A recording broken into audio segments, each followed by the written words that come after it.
the Mormon church has $100 billion. You know, how many churches started by a man in the 1800s can say now they're worth Apple? They're the equivalent of Apple or more. We don't really know.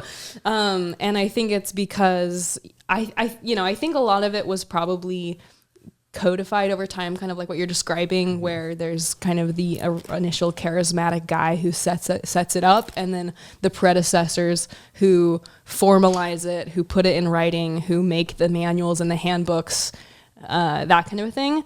I think he was, from what people say, very charismatic, very believable. Before he, started the church, he was a treasure digger. And that's what him and his family would do. They'd basically convince people that they got a feeling, like this is Joseph Smith. He'd go to people and say, I got a really strong feeling that you have treasure on your land. And if you pay me, I will find it. And he would use like divining rods. Have you seen those? No. You like hold two rods and it's like the rod is an L shape. So the rods are like facing out. And then it's almost like a Ouija board where like he pretends the rods are turning. And he's figuring out using the rods where the treasure is on the land. As if the treasure was a magnet and the rods were magnetic. And Okay. Yeah. And then maybe he'd like bring along his own little gold coin and say, I found this on your land. If you give me $500 more or whatever, I'll find more of it.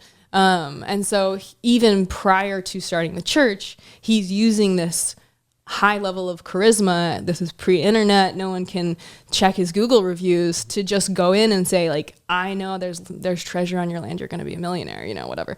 So I think he was very charismatic, very believable. And then I think too, once you get your initial group of zealots together, you have all these people bearing testimony that it's true. He did find treasure on my land, now he can find treasure on your land. So I think the charisma was a part of it. I also think he was very good at cobbling together. Like the Book of Mormon is very similar to a contemporary book of the time called Book of the Hebrews. So, and then a lot of verses in the Book of Mormon are very similar to the Bible. So he essentially, what I believe he did is that he took these disparate works and he made his own book and then presented it as the Word of God. But in such a compelling way and taking from these sources that also were good that it's believable, at least to the people of the time. So same with the endowment. A lot of it, people will say, I believe, was stolen from Masonry. So 2 months after becoming the highest level Mason, he revealed the endowment. So he's not just, I think he's a great liar. I think he's charismatic, but I also think he's great at taking something that has like the Bible or Masonry, very long-standing tradition, taking parts of it that are compelling and then presenting it as he's restored this as his own thing. So there definitely seems to be an aspect of Mormonism though that is very effective. Like some of the rules, some of the ideas that maybe he took from other religions or whatever, that like make people more likely to be successful in the American society. Like you said, they are worth, Apple. They seem to be like the most successful American religion, as if it was like obviously built in America, which it was. But that's one of the things I find most fascinating about it is what are the parts of the church that you think have actually been beneficial to you for you to learn? Like, we talked about prudence before we started. Or do you think it's just such a net negative for the experience of being trapped in that system that it's not even worth like looking at it as a good thing? Yeah, I think, I think a lot of the rules are common sense, good rules. Don't do drugs, don't drink alcohol, don't have sex before you're married, work hard, wake up early to read your scriptures, pray, write in your journal, self-reflect, be kind to those around you. Those are all Mormon values that objectively are, I think, still good. Maybe not that don't drink, don't do drugs. Like there's a, what's the word you used? Moderation. Yeah. There's that factor that is lost, obviously.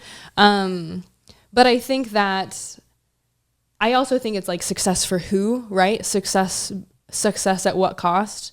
Certainly there are many wealthy Mormon families.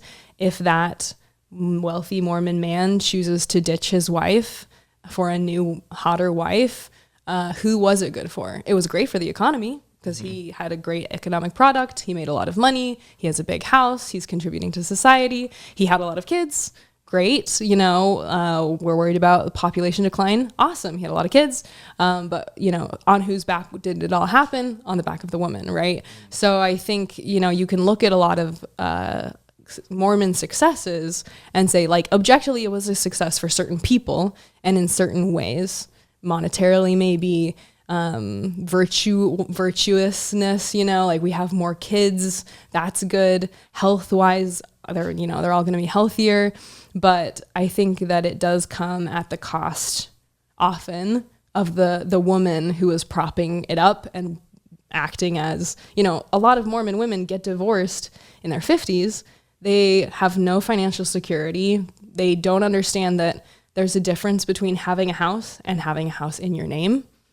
Living in a nice house is not the same as owning 50% of that house necessarily.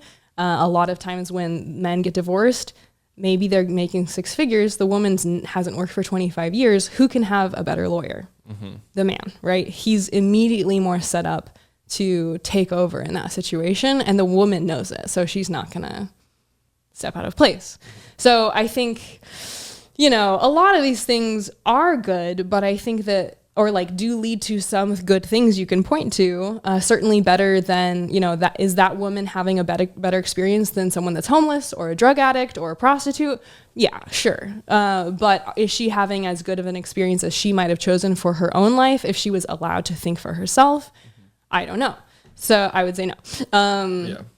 So I think, when we're thinking about like religion as a net good or as a net bad, we can obviously say like it was net good for some people, but are there ways that we can reinvent systems and reinvent and take the good and leave the bad that mean everyone is empowered, everyone is equal, everyone has financial literacy and access to, power? That's, I think, what is missing, at least from Mormonism. Mm-hmm. Yeah, I really just fundamentally believe I want people to have the choice. But with that freedom, comes responsibility, and with that comes the ability to make mistakes. It's easy to treat humans as if they're just like robot products, like run this playbook, run this script, and it will work. And it does often work.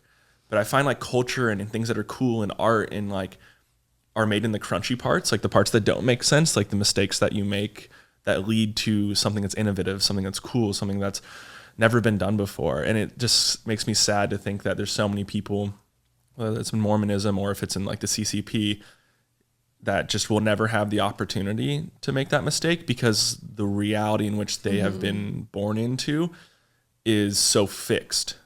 Yeah, and that's why I say I love seeking out information I disagree with, because as a kid growing up, I was so cut off from seeking any alternate sources of information. And that's why I'm so anti-censorship, or like the idea that, we're going to burn books. Like, let the idea stand on its own. If it's bad, humans will destroy it. We don't like bad ideas. But let the idea be heard, because even if it's a bad idea, if nobody ever told me any information, if I was forever censored from, getting the information that I got that helped me make an informed decision about my religion, I would still be a Mormon housewife. And I, in many ways, I think that would have been a very sad way for me to live my life.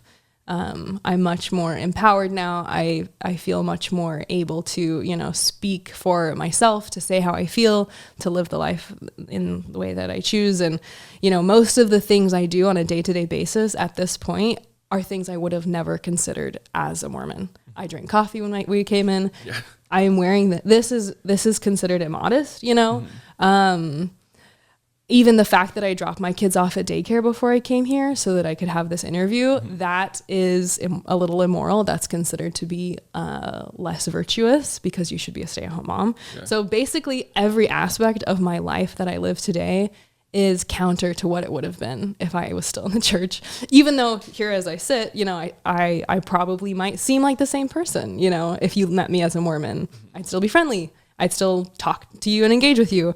But most aspects of my life, if you dig beneath the surface, I've chosen alternate to what it would have been if I was still Mormon.